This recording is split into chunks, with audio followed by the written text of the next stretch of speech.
Ako nyade. Ole kia. Na mo pure kia wa yi kwata pa ha go mo ka mo ole kia ku mari. O pe o to ma. Ways of that adamti. Ka mbe kan di chogbo to kure de menye be. Subscribe na miakwa channel Adano TV akbe.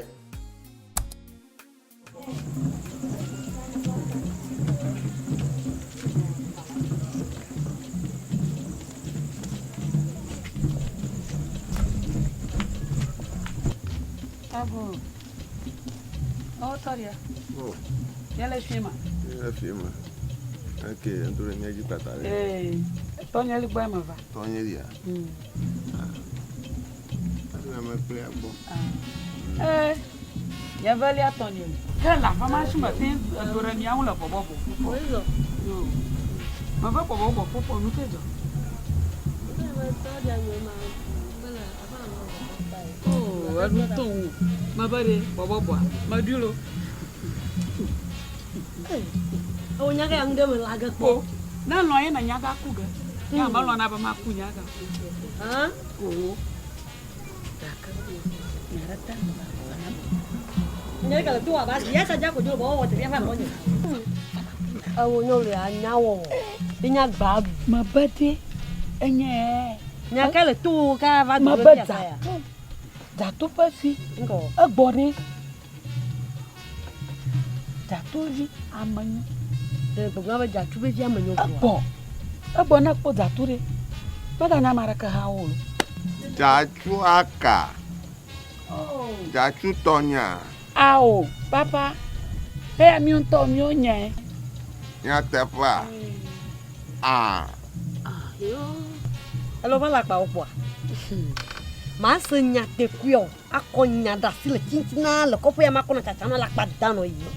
Manya wore ka ko va gbonam le kopo ya mabe. Tatu be zikele pen malo. Akulo ya ko chagbo ya mabe. Ya nya me masa. Enya me masa. Enja se nya. Me na mo glo mi. Awo ke ya ga dureta ya ko la yi ba tatu be zikbo. Tatu be zikbo. Fike ko. Oh. Tara na ko suba ya masa nyara ko. Oh manya ba ka sa nyu ta te to nya te. Oh. Ya masi. Agbo. Na e ma po ja to akwa pa chororo ko na ma pe de je siba nya ta pe. Ya gbo. A chole ma. Na yo mo no nkumara ro. Gongli ola mu. Avoga.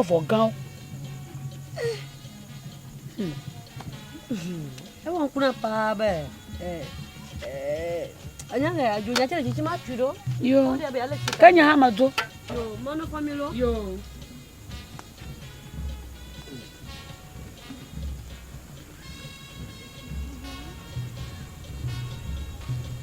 Mabia chi avelo.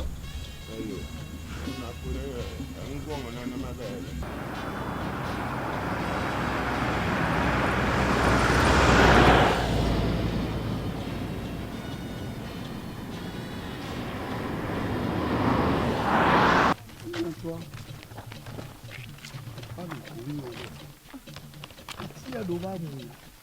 Efo, mais donc tu dis il va fi avaya. Voti gande no fi Ela. alors do va le kodia. Ti ha ma ki o le san o. Dadi ana nya hanu na eba. Oh, they are trying. Any vague bang de dia ba de jima. Vous tirez vous ma tirer le fio. Donne ya. Tu vas te trôner là. Papa, Hein? are you sure this is your village? Wait, you follow me. Mivanijo, let's go.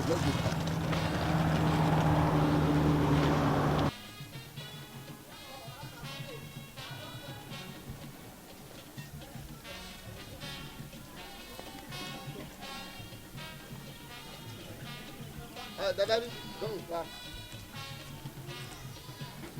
Like foin. Berekui. Baraku ajeshi papa indomie pama. Papa Indo. Eh. Uma kura yi mele. Oh. Plomier. Tiens. Ah, mumi encore. Nije. Efo. Di tension ya le gbegbe. Mumi encore.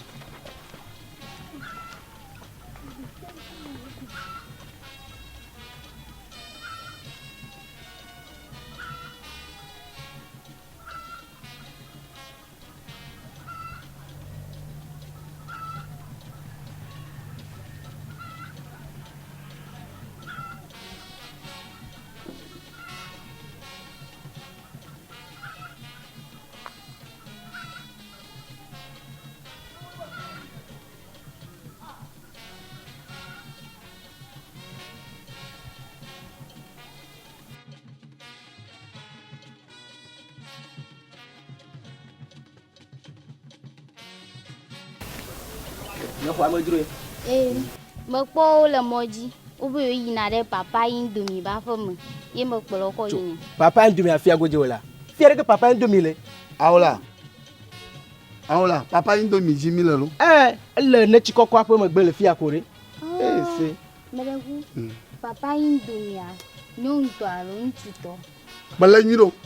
Baba papa indomie va bien se ba ntuto nyon to. Nyaga to. Faut va ko mi te ba mo to. Yida. So. Muma enko. Don't worry, we'll reach now. Let's go.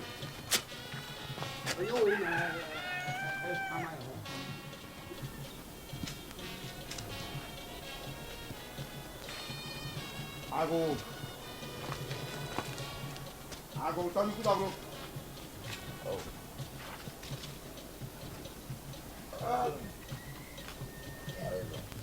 Aku to bro jaman ni ako. Oh, boko. Oh. Ang kumara. Anya, mamle tore. Apa? Aku di bebe namu. Mau ke bonao.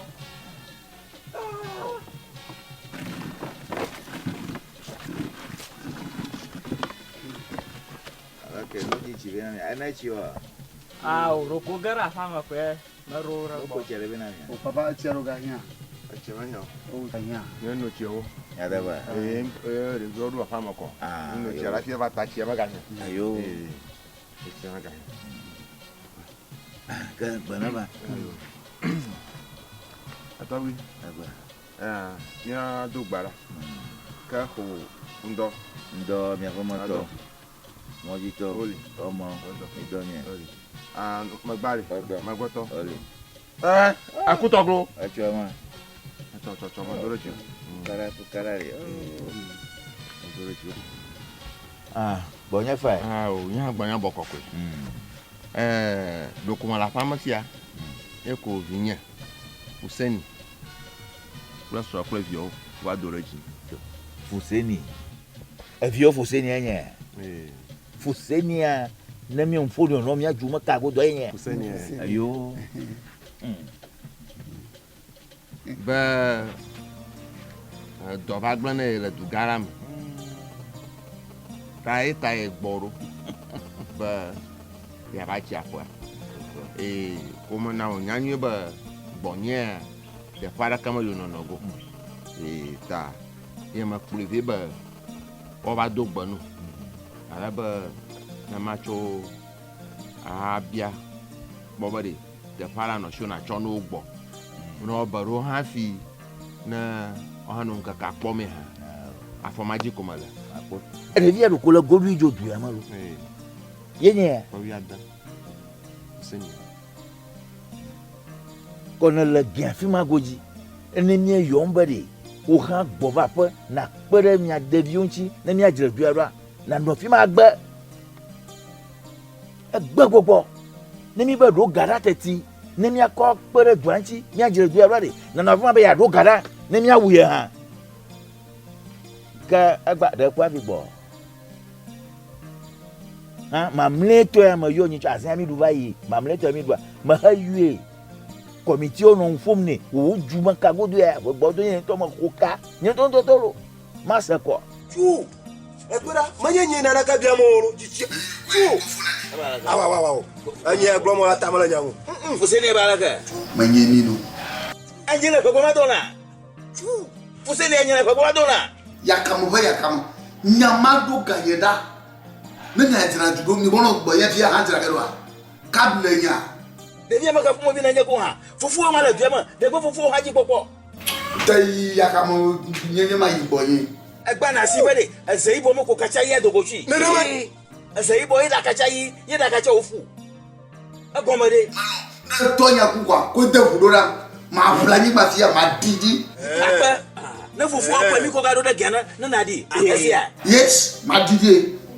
Dan yin to am ko fia ko chiga malage fia ko chiga male.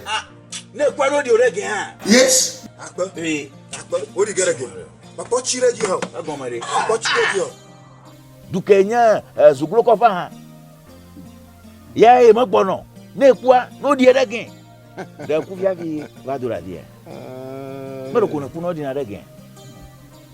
Huh? Wala na acho mo bihajo. Ye gbogbogare. Enya be maga ba bia ava odeka na va kpo be le ke kofa ma le ha. Afi ne mo bo fia ba do la fia ba gbogbon be ya igbo ba bia mo no ge. Yo ka tu da bia. La fu na fofo fia. Papa. Mais de kuku na mi. Nya feto ya ntonken no nyi da fia de. No nya ma do nya. Yi ha agbele na mi be nya ha me gbele bu ogolo afi. Ne me gblo ne be mi va kpo mi afofo pe mi adada da agbe. Ne na mi gblo de vi o va fa. No va nya o ha. La feto gbe. Ame yo kenye mi adeto la fuma. Pele mi a. Wa we nya da se funa. No do te fere ha. Do funa mde nya ya hata. Me wo vu kaka de dite. Ta me de kuku na mi. Nya be ji nefa. Nya ogbo fia nya ko nya chidoba yema. Fofo nya ma obi wa yema. Mi pon fia. E go me ya oga je boy.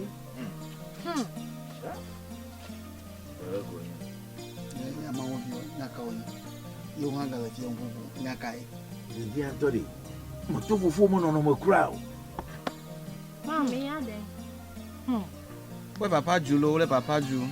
Yampa omo yiya no onye hwe okrasi. Omo yiya papa. Na adent na omo yiya no. Ahanum kra nye fe. Ya manu mamu nkasa kra mu de mu ye nkola. Nti mu mia manu kra mpanyifo anim ne yete no. Samati ni America no. O ba la do nya ha do bu fo nwa. Oh, da shi to hon to oglo no nya no. De yo ha ma se bu ma bu ase o de gba ha. Ayo la la kade. Mi achona mi ma fia ho mu na ba fo mu ko re mana. Oh. They are going to give us some room, okay?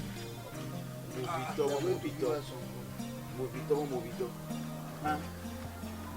Nya la ka. Na nya ba gbade mi ju. Na gbade. Yi ga pa yi ga. Au. Acho muda ako mi ade. O le ge. Na mo ku re ge wa yi pata pa. Ha gbogbo mo ba ka mo le ge ku ku mari. Ko fe mo to ma. Ehun gangan no be no mla. Amo dala le gbogbo be. Fuseni afaji gan yan meji la. So pe. So pe da. Afaji gan yan meji. Wa ko ni aje ru na gbe. Baba o ni a nma won te ba dogo la ti ya be de. Fi. Ba ma fi fo mu. Fuseni. Ma ji haraka no e.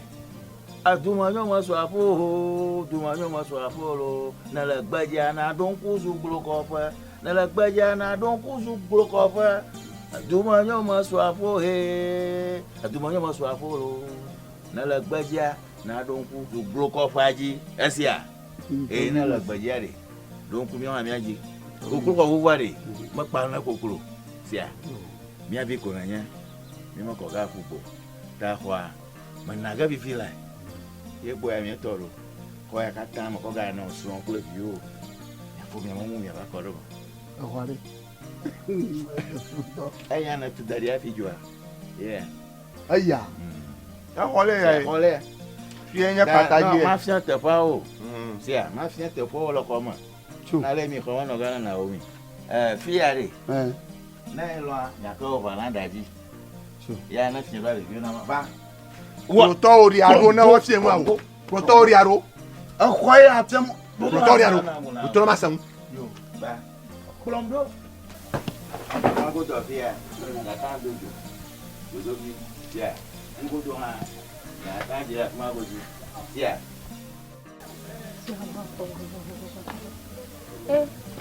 Garo da boda. Da kaje via garo da boda. Na manyama kubona la yeruge na ma ogwewe mo do da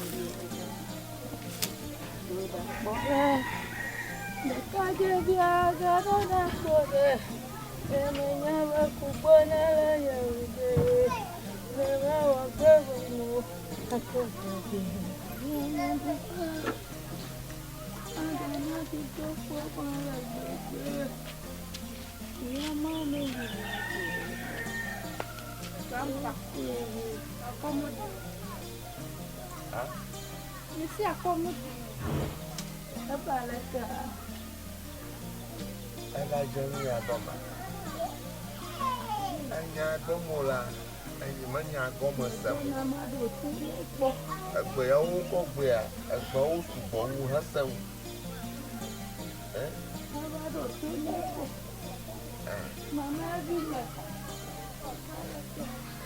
Akọ́mọ́mu yẹ bá akọ́mọ́mu ká bá akọ́mọ́mu yẹ mẹ́rin yẹn ká ẹ̀yìn akọ́mọ́mu yẹn. Mama vinha. Vale que. Me se acomode me. Aba como minha. Akọ́mọ́ yẹn ẹ̀yìn yẹn ká.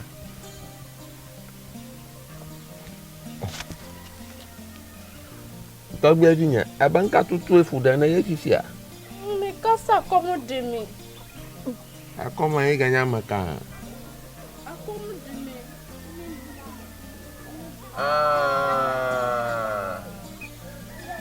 Ọ̀ bá gbọ̀gbọ́ ọ̀dọ̀ ẹ̀wù. Ọ̀dọ̀ ẹ̀wù. Ọ̀dọ̀ ẹ̀wù bàbá.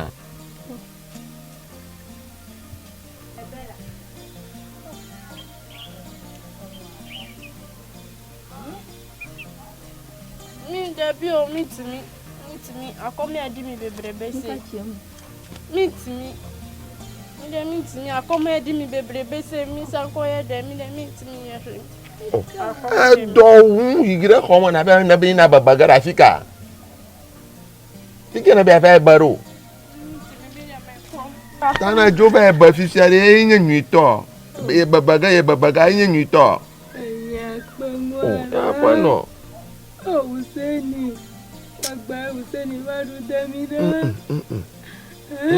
Méjì fífọ́ tó ń sọkò náà. Ẹ̀yà pẹ̀lú àlá. Huseni. Tiana wo. Ẹ̀bí amójì. Nyẹ mama ẹ̀bí ọ̀pọ̀. Ẹ̀jìnyẹ jọ bọ̀ mọ̀ wọ̀. Ẹ̀fọ́ kò pẹ́ mọ́ kálá. Méjì fífọ́ tó ń sọkò náà. Jọ̀rọ̀. Ẹgbẹ́ kámi àbábá. Bàbá. Márùn lẹ́gìgà fún Málágbàgbà. Ìyá márùn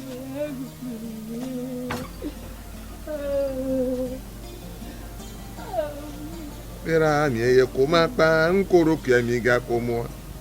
Ma o manye ba maroko anu ba die o no o yo ba marigbo. Marigbo ma la ki kamo ha. Ne o yo jana ho, aye ba ho tito. Ma jana ho, aye ba kole. Tonya o mama zwala. Maroko o do ne re do bo para karia ho tito. Nwa ko me o. Sama na mo, ma we ma da undi. Ayo.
Sister, who are you? Ebo mede, no bela wa. Sembenye, kasawe ya Pikachu, apeka mechu. Apeka mechu. Sembenye na kasawe ya ukadie. Miye mere mese odi. Miye na ojina hosheme. Yo, megbona makora makome aba patense of egbe goma. Miye. Enye mere mese olo. Miye.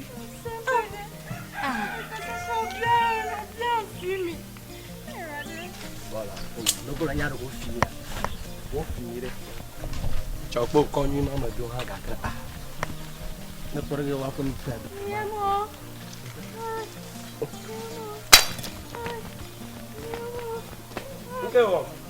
Nuka wo. Miemo. Ebe nuka. Nya me nya gomo samolo. Nya ka glon na le. Nuka wo.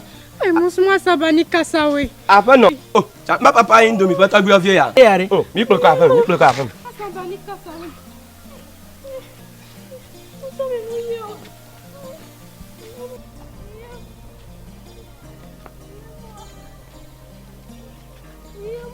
Kakui on kejo.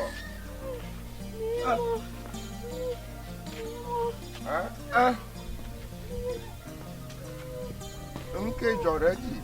Oh, papa, e cho so bona fia le mi pe le moji ko. O ma le ko o pero do mi an me se gba mo mi nya bo to be ri pe mi be ni apole ko be.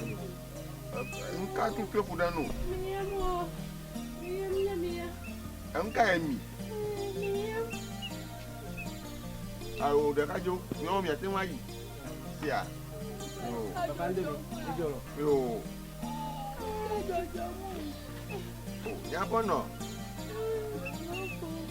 Awon na bana na omi nya agbo ma mia. Awon mi na na.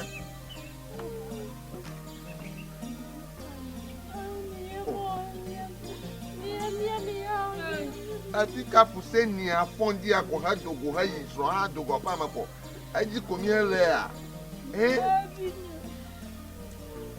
Puseni. Na no la mi ohin ni manya o. Gami asagbe ya. Di asem de na ko su papa. O si de na ye no. Anya masagbe ya gbona le o ni masabi o ha to. Afika manya agbe asagara fifia. Oh. Mami, edi asem. Ede na ye o. Kwedu ben. Ye, papa de vi anye wu galo. Abalaka. Anya iglomola. Egboglo na be na tare. Eyiye dogore. Ye fa idu akoru gbogbi. Tuo. Anya jo. Ayo fondia. Yo wala ji mu kaka ba do ayewu. Anayi le dodo fia. E ko doji kojo. Ke gbogbo mo ko ntu de kaje bi ro ko e preve. De kaje bi ro preve. Wa nyanya manya ko gbogbo ma gbogbo e be mi fie de dia wo. Nene masanya goma ne kaba ne manna ma chi e fi ni egbo. Mi fie bare bia o. Tonyeli. Amu ya na plagbe adanwara anyi. Ni na be ire nwa godore. Amachi odoro wo da wo da be ma ba tu be ti mo ni no nu. Na do ma na kara mani. Agba masa. Amu yo gbona ya. Aye o egba lo gbotare. Ye mo bere mi no gba fia me de fia wo. Mi adagba mi no fia me de fia wo de na de fia na sagba. Ana ye bodo mi sanya agbomo la mi fia gba ya. Akara rohin na ma pogbon ati mi e ba fifia. Ama mi no gba fia me de fia wo la gba ji. Na ma sagba ko. Ana ma sagba gomo, nya ma sagba gomo. Over Adamti. Ka inde kai kemi di chogbo to kure de menye be. Subscribe na Miakwe channel Adano TV. Akbe.